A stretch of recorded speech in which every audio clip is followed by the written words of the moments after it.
In Batora Lost Haven, the Earth is no more. Well, most of it at any rate. A cataclysm has destroyed most of the planet, and with it, most of humanity. No more long walks on the beach or staring at incredible sunsets. Gone are the punk bands crying out against the system, as the system is gone as well. Only small pockets of humanity, dwindling on the edge, remain. No one knows the hows and wherefores, as the disaster struck like a thief in the night, and it's all anyone can do to survive.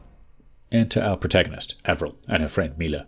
They're combing through the wreckage of the ruined world, following a voice from Avril's dream. Before you can say that's probably not a good idea, they're ripped from the Earth and dumped on an alien planet.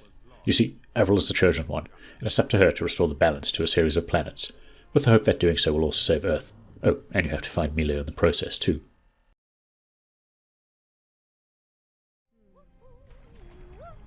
The developers have crafted an interesting game. Part isometric twin-stick shooter, part action-adventure, and part puzzle game with a heavy narrative emphasis. Batora Lost Haven throws many things at you during its brief playtime. There's a really intriguing story on offer, and a serious one too, but it's let down by some inconsistent writing and what I'd dub the Marvel effect, the use of forced or inappropriate humour to tone down a serious moment.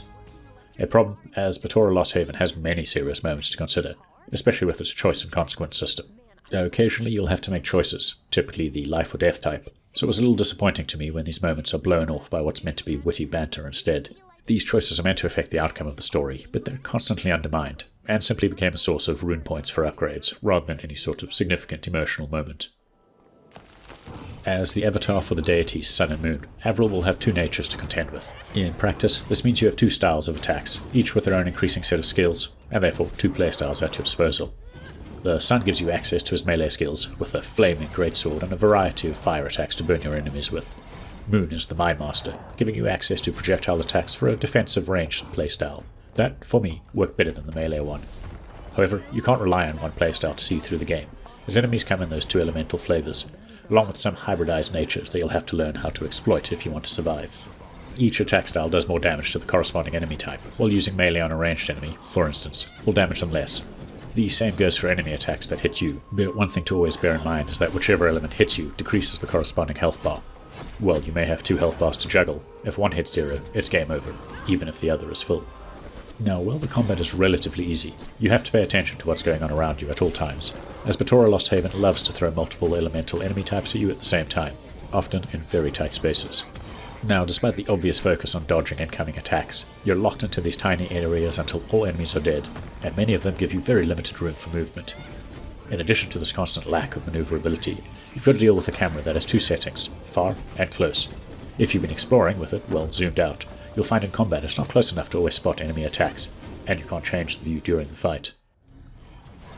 Where the combat suffers is in the way it's set up.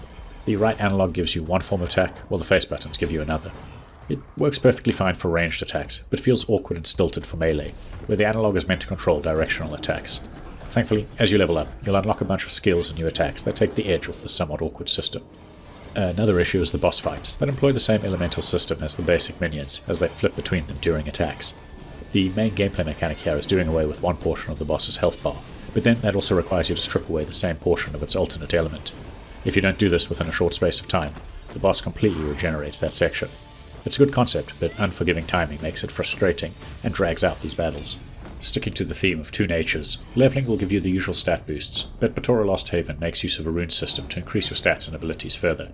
How many runes you can equip is governed by a point system, with one pool per nature type, and each rune requiring a certain amount of points to be equipped.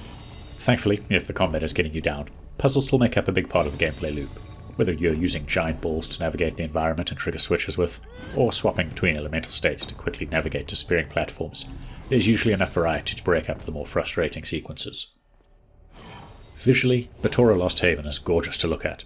There are some fantastic character designs on display, from our heroine to the various alien races she encounters, but it's the world design that's truly stunning. The game may be fairly linear, but its set dressing is gorgeous. Each world sports its own theme and visual aesthetic, with stunning use of colour throughout. Vibrant greens and purples light up each region, and even the traditional desert environment, usually a boring biome in video games, looks stunning thanks to the use of sandstorm effects and abundant props. It often left me wishing Batora Lost Haven had been a behind-the-shoulder action game instead. Overall, Batora Lost Haven is an interesting indie title with an intriguing story and stunning visual design, despite some control and combat gripes that I'm sure a patch or two could tweak. If you're a fan of puzzle-centric combat and traversal games, you should still find it well worth your time. If you've got this far, please consider giving the video a like and maybe subscribing to our channel, as it helps us grow.